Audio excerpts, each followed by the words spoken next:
functional, and my husband will actually pull up the video of baby group dancing.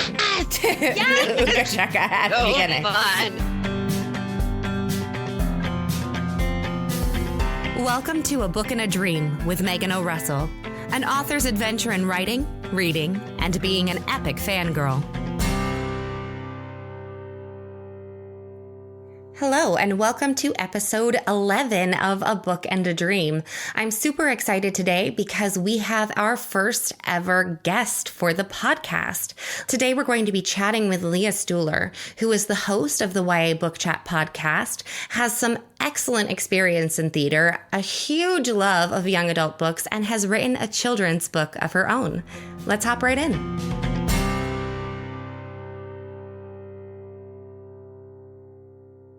So tell me about why you decided to start a podcast specifically for young adult books. Well, I really loved young adult books. I only actually recently started reading them a few years ago. A friend of mine introduced me to them via the Red Queen series by Victoria Aveyard. And once I started reading them, I was hooked. And I actually also only recently, this past year, started listening to podcasts, and I absolutely love them.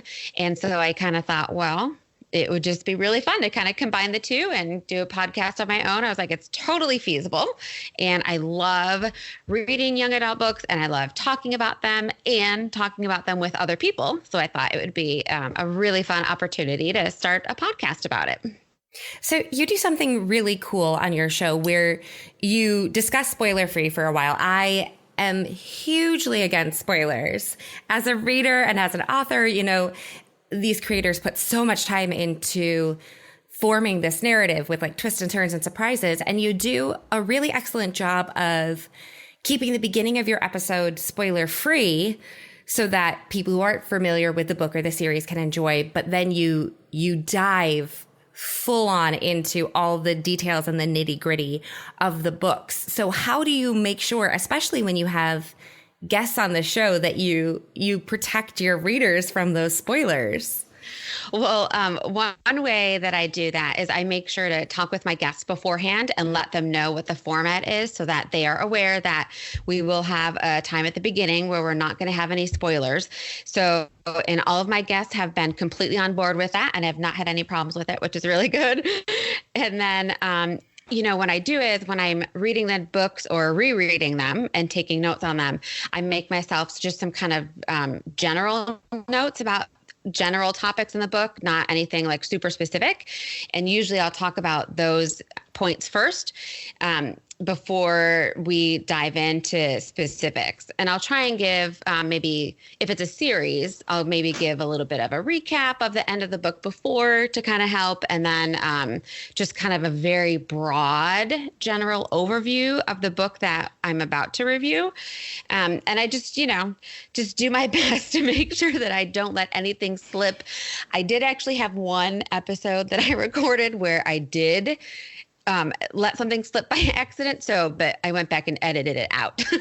That's the beauty, right? We get to edit these things out just in case.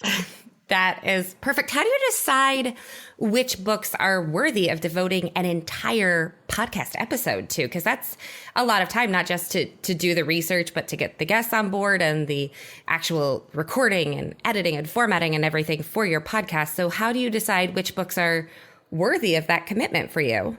That's a really good question. Actually, the books that I have covered so far and the ones that I have planned coming up are all books that I have read already and that I have really enjoyed.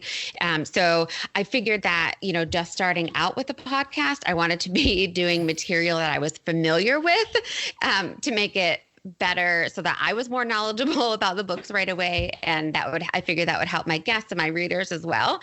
And then I am always constantly reading. So I have a stack of like 4 books on my nightstand right now. So I just, constantly read books and I, take notes. And if it's something that I really like and I love, then I'll write it down and I'll go back to it and plan on using it for an episode. If it's something I don't like, then I won't, then I know that one's not for me. So is there anything in the YA genre and in these books that you choose for your podcast specifically that you look for? Are there some tropes that you just adore, or is it world building, character building? What draws you in and like cinches you so you just have to talk about it? There are a lot of different things. One of the big things for me is the characters. If I am reading something and I really feel like attached to that character and I really feel like I'm experiencing what they are experiencing, that's a huge thing for me because when I'm reading, I don't want to read a book or talk about a book on my podcast where I don't feel connected to it or connected to the characters, because then it's not really as exciting. I tend to be a very passionate person. I'm very passionate about lots of different things. And so if I'm not, it's the same with books. And if I'm not, then I don't want to talk about it on the podcast. So characters are definitely a big one. World building as well. I love just discovering books that are built in different worlds and even in different times as well. Like I've read some books that have taken place in the future, some that have taken place in the past, some that are more present day. And so, I really find that I like futuristic worlds and just these like different worlds that are completely brand new that the author just kind of created out of nowhere. And you're like, oh, that's a really cool environment that you've created. So I think like characters and world building are two really big things for me. And just a clear cut storyline, like a strong storyline. I read, well, not the whole thing, but I read like the first 5 chapters of a book and I just felt like it was muddled and confusing for me. Oh, that's hard. Yeah. And I was like, the book had gotten really good reviews. So I was really disappointed. But, so if I don't feel like it for me has a clear storyline, then that's something else that I'm not going to use either. Yeah, I have a problem. I can't not finish books. I think I've not finished maybe 4 books ever. And so it's such an issue because if I'm not really into the characters and the world building or the pace isn't really like driving with me, then I end up spending like 4 months trying to slog through one book that I'm not really into because I just can't give it up. I wish I could. Well, I feel that too, because this is actually the only time that I've done that. Like and this was just one book. I did read an entire series. Like I did a book exchange, and somebody sent me a whole series, like 3 books. And I started reading them. The concept of it sounded really cool. And then was going through it and I was like, I'm really not enjoying this. But I was like, well, maybe it'll get better in the next book. And no, but I kept reading. I read all 3 books because I felt like I was already invested and I had to finish it. But, so this is, I try to do the same thing. But with this particular book, I was like, I really can't finish this. You have to respect your time as a reader. And there are so many books out there. It's so hard to choose. And it's such a pressure too when you recommend a book to someone, like as you were saying with the book exchange, where I have such a problem. Even if I love a book, like I'm a huge Leigh Bardugo fan. I love Six of Crows. I may kind of bash the book in people's faces sometimes, like, you have to read this. You will read it. You will love it. And then I feel so bad because I worry that, well, maybe they won't like the world as much as I do. Maybe they're not going to fall in love with Kaz. And it's just, it's so much pressure to recommend books. And now that you do have a podcast, so you're kind of recommending en masse, do you find that people who know you are coming to you more for book recommendations? Are they looking up to you as like a book guru now? Yes, a little bit actually, which, like you said, it is a lot of pressure because I feel like, okay, this is something that I really love, but is this person really going to love it? And so, it is hard. I do have one funny thing is my boss actually really enjoys reading and she enjoys YA books a lot as well. And so she's like, she'll ask me, I'll come into work in the morning. All right, I finished my book, Leah. What do you recommend for me next? So I'm like, well, let me give you a list. But I kind of start with my favorites. I have I like to start recommending to people standalone novels before I recommend an entire series, because I figure, oh, that's smart. it's one book. Yeah, right. It might be a little bit easier than having them commit to like 3 to 6 books at a time. So, yeah. That's great. So, other than being a podcaster, you are also an actor and a theater teacher, which is super interesting to me because besides being an author and a podcaster, I'm also a actor. I'm actually recording from a Residence Inn right now because we just opened a production of Kinky Boots. So I'm hanging out in a hotel for a while. So what has your life in theater been like, and how did that evolve into, the public speaking platform, really, of starting a podcast? What's really funny about the public speaking part is I actually hate public speaking, like standing up in front of people and being myself and talking to them. I hate it. And everyone's always really surprised. They're like, but you've been acting forever. I'm like, I know, but that's because I get to be somebody else and I'm not being me. And it's crazy. There are so many actors who feel like that. I've never had that problem, but for one of the companies that we work for a lot, they do curtain speeches and they use the actors for it. And so many actors who will go out there and belt their faces off cannot read off a cue card as themselves for 2 minutes. It's so funny. And it's funny because even like I've done some commercials and I'm totally me in a way, but it's like, and that I was okay with, but I can't like stand in front of a group of people. It petrifies me. I don't know, but no, but I've been acting ever since I was little, and it just is something that's always been a part of my life. And, once I started getting involved in theater, I knew that it was something I always wanted to be there.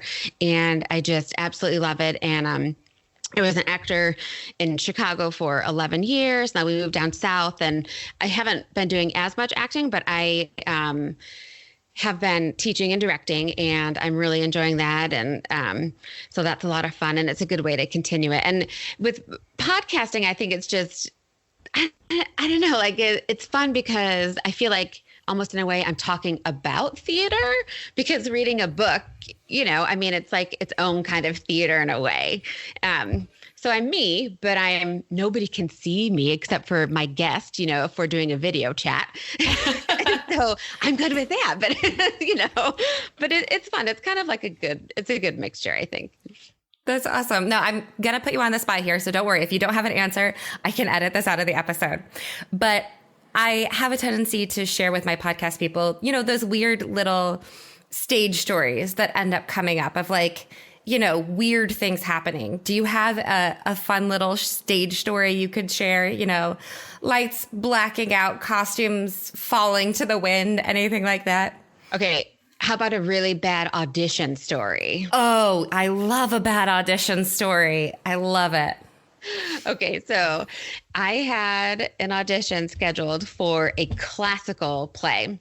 Ooh. Not the kind of thing that I normally did, but I did have a couple of classical monologues that I had and worked on in college. And I was like, you know what? I'm just going to try something different, go out of my comfort zone, right? So I, reworked this classical monologue I had from college. I went in and I went in to do the audition. I get up there on stage and I start doing it, and I totally blanked, and I had no idea what I was doing. Oh, no. So I'm like kind of making it up. I'm trying to like do the like movements that go along with it. And because it was like really old school. It was like Afro-Bane, like the Rover or something crazy, like super old school classical piece. Because that's what they were doing, was from something from that time period. And it was just really bad. And at the end of it, I said thank you to the directors, and I just laughed, and they were laughing like we all kind of knew, yep, that was a horrible audition, and it's okay. We're just going to all move on from this now. And it was fine. Like, it was funny. I laughed about it afterwards because I was like, you know what? It's good to have those kind of really bad auditions sometimes and just get it out of your system. Yep. You just gotta let it go.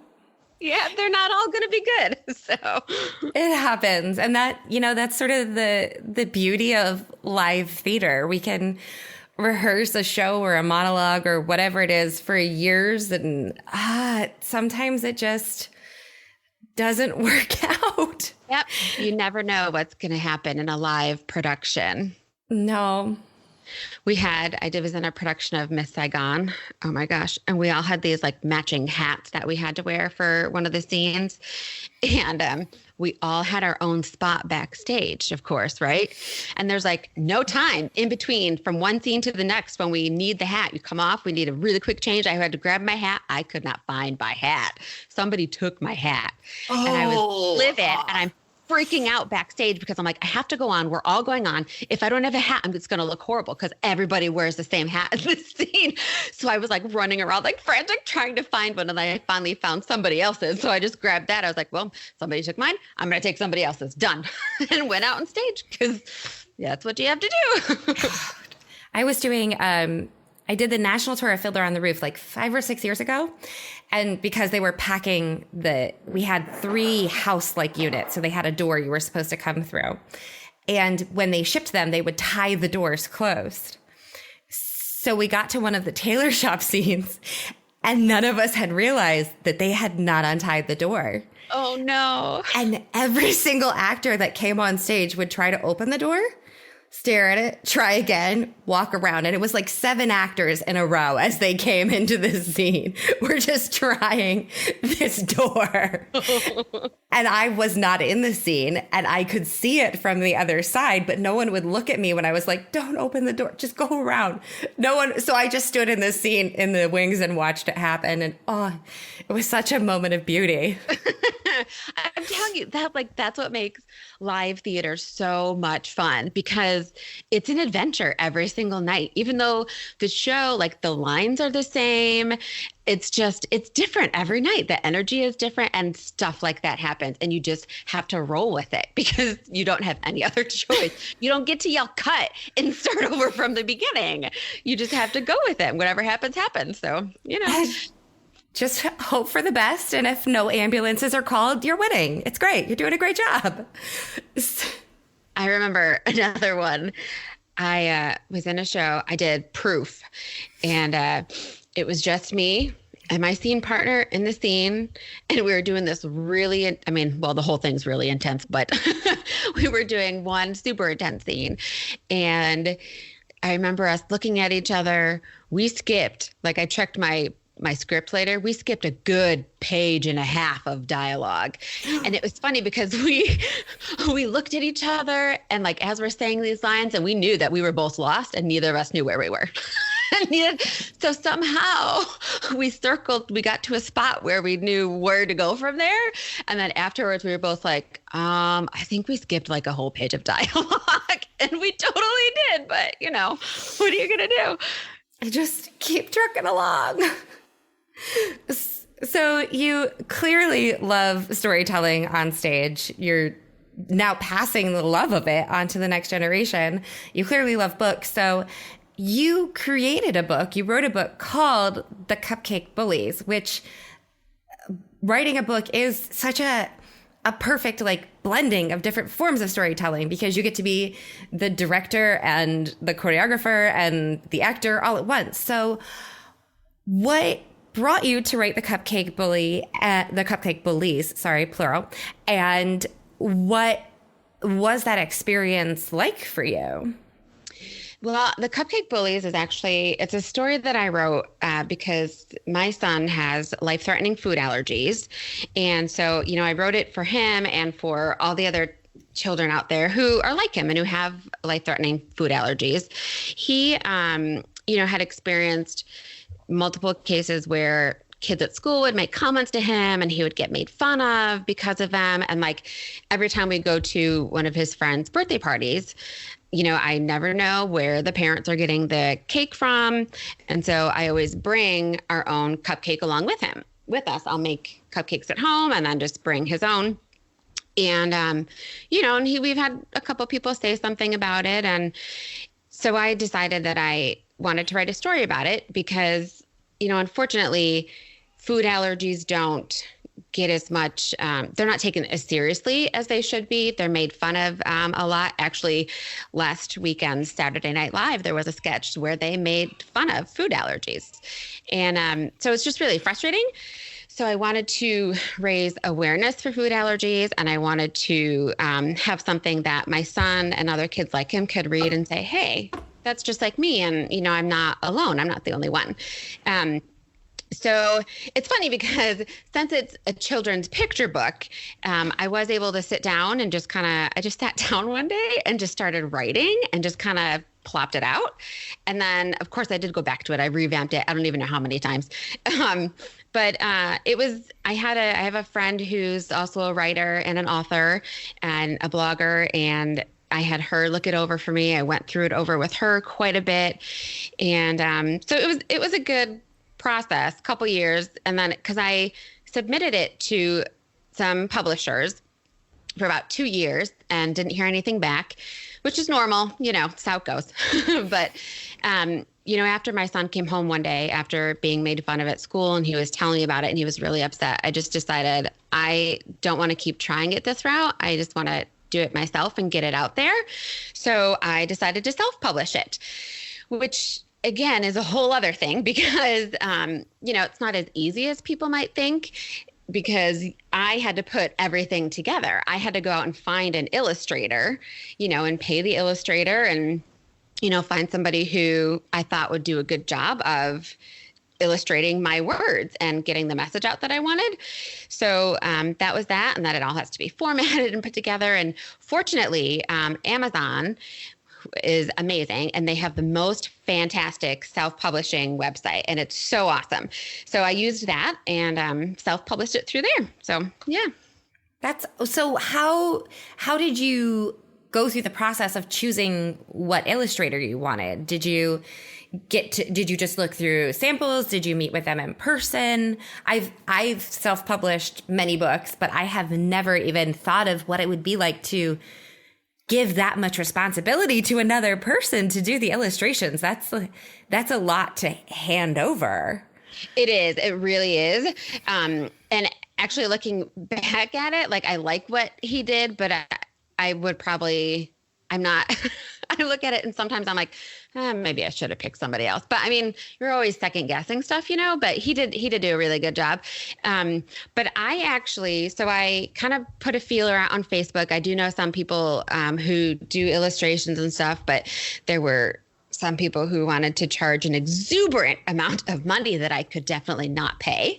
And so my sister told me about a website called Fiverr. And it's basically like you go on Fiverr and there are all these artists who just put their work out there and are like, I'm available for this and I can do this and this and this for you. So I literally just like sat on my computer and searched through hundreds of artists on this website and kind of narrowed it down to a few different ones that I liked best. And then just sent them messages and says, this is what I'm looking for. You know, what's the price for this? Can you do this? Until I finally narrowed it down to one. And I sent him my manuscript and, you know, told him the kind of thing I was looking for. And then he did up some illustrations, sent them to me. I gave him some revisions and then we went from there. And that was that. So he lives in like some random country, like other side of the world. I have never met this man. I don't know who he is, but I'm grateful for his services. So, you know, there's that. Hey, that's the freelance life, you know? It's awesome. I've had the same cover artist for like 20 books now. I've never actually met her. She's lovely. We email all the time. I would not recognize her in the grocery store, which is insane to me. Like we've worked together for so long and I would not be able to pick her out of a crowd. So before we wrap up now, is there anywhere other than obviously the Cupcake Bullies, your podcast, is there anywhere that people can connect with you on social media to find out more about your podcast and other projects that you're working on? Yeah, definitely. My podcast is called YA Book Chat, and you can look me up on that on both Instagram and Facebook. And then I do have a Twitter account as well, which is just by my full name, Leah Stuhler. And those are the places that I am most active, where you will find me talking about everything with my podcast and family life and whatnot. So Perfect, because I know people are going to want book recommendations, especially from someone who is as thorough as you are. Now, before we go, I just want to ask you the final 4 questions just to make sure that we know you. So, if you could recommend only one book, which would you choose? Okay, so at first I thought this was an easy question. And then I had a book ready and then I was like, no, but that is really good. But then there's this one. So, all right. So I would go with Stepsister by Jennifer Donnelly.